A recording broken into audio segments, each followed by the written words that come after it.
Again, a personal friend and colleague of mine, Kate McCarthy, who is an infectious disease physician and clinical microbiologist in Brisbane, Queensland, and was previously the director of the HITH service there, but I think you've finished up in that role now, Kate, is that correct? Yes, I've been working on the virtual COVID ward. Oh, excellent. Not too far removed from HITH. And look, and you're about to tell us about a really interesting issue that I think, really we need to be across and we need to be at the front of in HITH. So please, start talking, and thanks for talking a little bit earlier. And Lydia will get you sorted by the end of Kate's talk. So what I was really tasked with talking about today was, thinking about IV therapy and length on the HITH service. And I think there are three strategies that have really become, evident to all of us with increasing literature that we all think about when we place patients on the HITH program or think about their therapy courses. So the first of which is in general shorter intravenous courses. And there's over 40 randomised controlled trials that look at the conditions that are listed on the screen and basically show that short course therapy was just as effective as longer courses. Had fewer adverse events and diminished emergence of resistance at the end of infection. Interestingly enough, there is an editorial talking about Constantine units, and I have my own bit of history here, James, and that's the fact that the Roman Emperor Constantine determined the length of a week, which was 7 days. And so the theory was, had he said it was only 4 days, we'd all be using much shorter courses of intravenous therapy. The next strategy that has been promoted in the literature is an early switch to oral therapy. And so this normally looks at changing your therapy to something that's less bioavailable. It's an agent that's sort of often in these groups of 50 to 90% bioavailability. So for example, swapping to amoxicillin in the setting of community-acquired pneumonia. Now, there are again studies supporting this, and in the paper that I have on the screen here, basically they developed guidelines around switching to early oral therapy, and they mainly looked at respiratory tract infections, urinary tract infections, cholangitis and abdominal abscesses and erysipelas, and basically they found good clinical outcomes and the avoidance of significant costs associated with intravenous antibiotics. And in more recent editions of the ETG, it gives you a conservative guidance around intravenous to oral therapy switch and when you might think about actually swapping the patient to an oral agent. This is also another, reference paper done by McMullen et al. In Australia, and they looked at all the conditions in paediatrics and the paediatric group and when you should think about swapping to oral therapy and if there's evidence. Other skin and soft tissue infection strategies, one over trial I particularly wanted to mention was this, again, another Australian trial by Craig et al.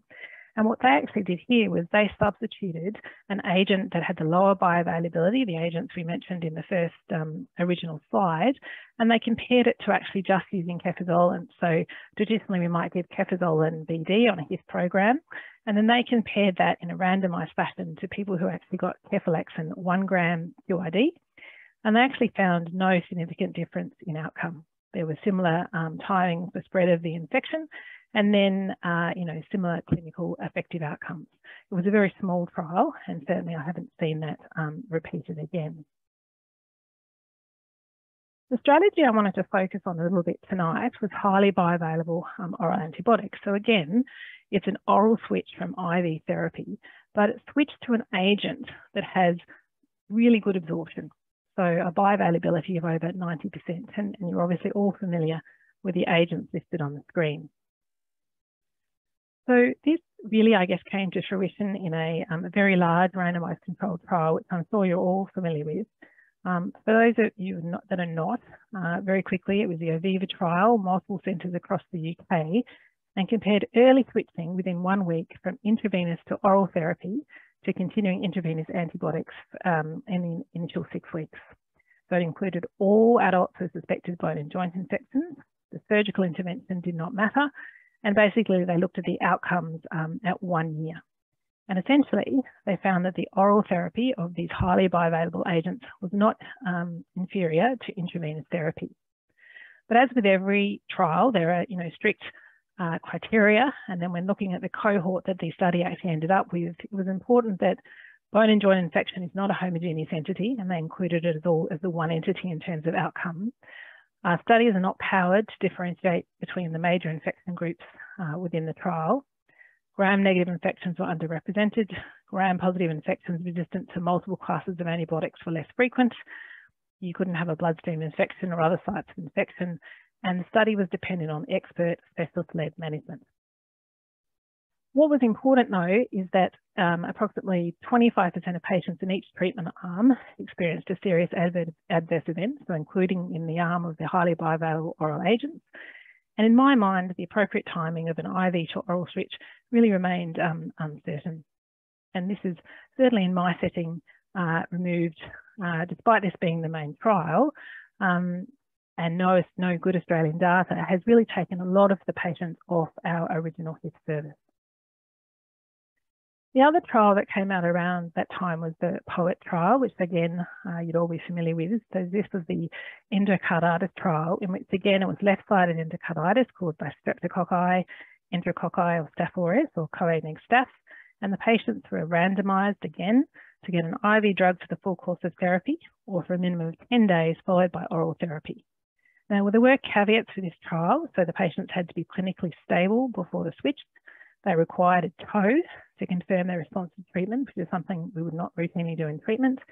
And the oral regimens included 2 agents, which had different mechanisms of action. And the composite endpoint of this was basically death from any cause, unplanned cardiac surgery, embolic events, or relapse of a blood culture result positive for the primary pathogen. And what has come out recently are the 5-year outcomes of this study, which is shown on the right. And effectively, the oral treatment was not inferior to the traditional intravenous therapy that we use.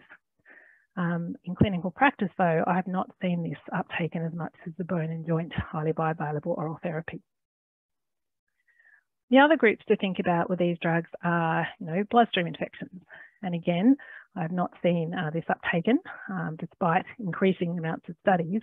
But to be honest, most of these are cohort-based and are not randomised. And most of you would be aware of the SNAP trial, which has just started in Australia and might help us answer some of these questions.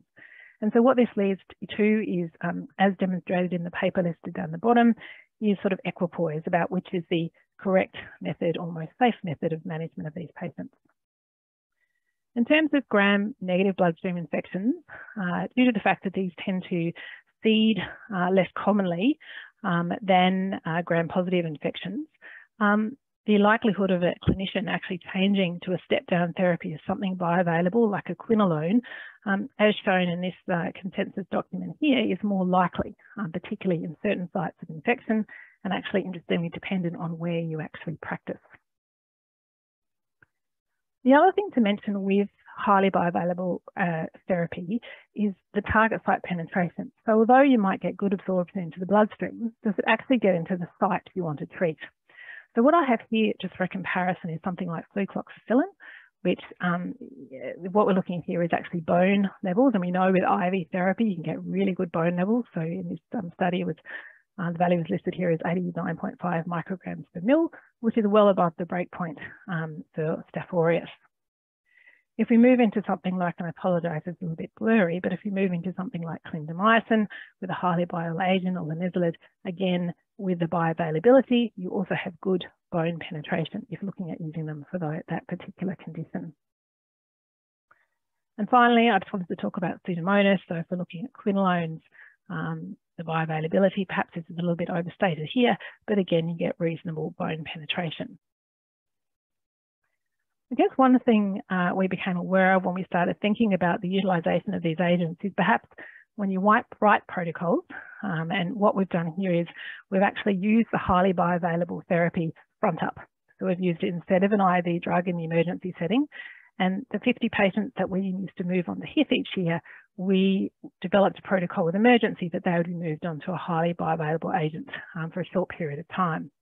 However, what we wanted to happen in practice did not quite happen, and the emergency physicians kept the patients for 24, 48 hours until the cellulitis stopped spreading on IV therapy, and then discharged them on this therapy.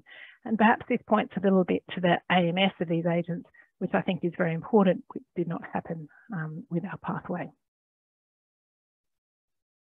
What are the potential benefits of oral therapy? Well, instead of IV therapy, it gives you bed stock, whether that's on HITH or in the inpatient setting. The cost of care and the drug are reduced, the patient is able to work, and there's not the line risks. However, as we talked about in the Aviva trial, there was a 25% adverse drug reaction.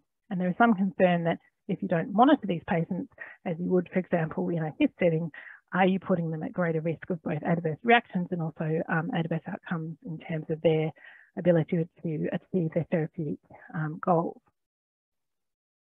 So what we did we had a trial over 6 months, which started, I think, about August of last year now, and we developed what was called a COPAT service. So I've added a C to James's OPAT, and this consisted of, really refers to complex outpatient antimicrobial therapy. So what this consisted of is a multidisciplinary team that was mainly pharmacy and nursing-led, community-based monitoring for adverse drug reactions. We used telehealth for patient education.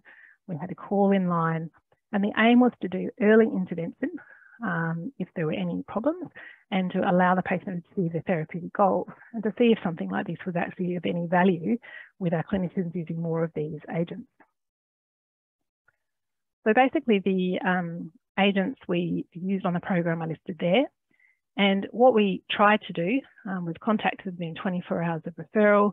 We gave them one education system, a weekly screening review by phone, and then we escalated the teams by email or phone if there are any problems. We took up to 30 patients on the service at any one time, and depending on the turnover, you could have 6 new patients a week if 6 had actually left the service. This is an example of a protocolized checklist that we used if the patient was on moxifloxacin.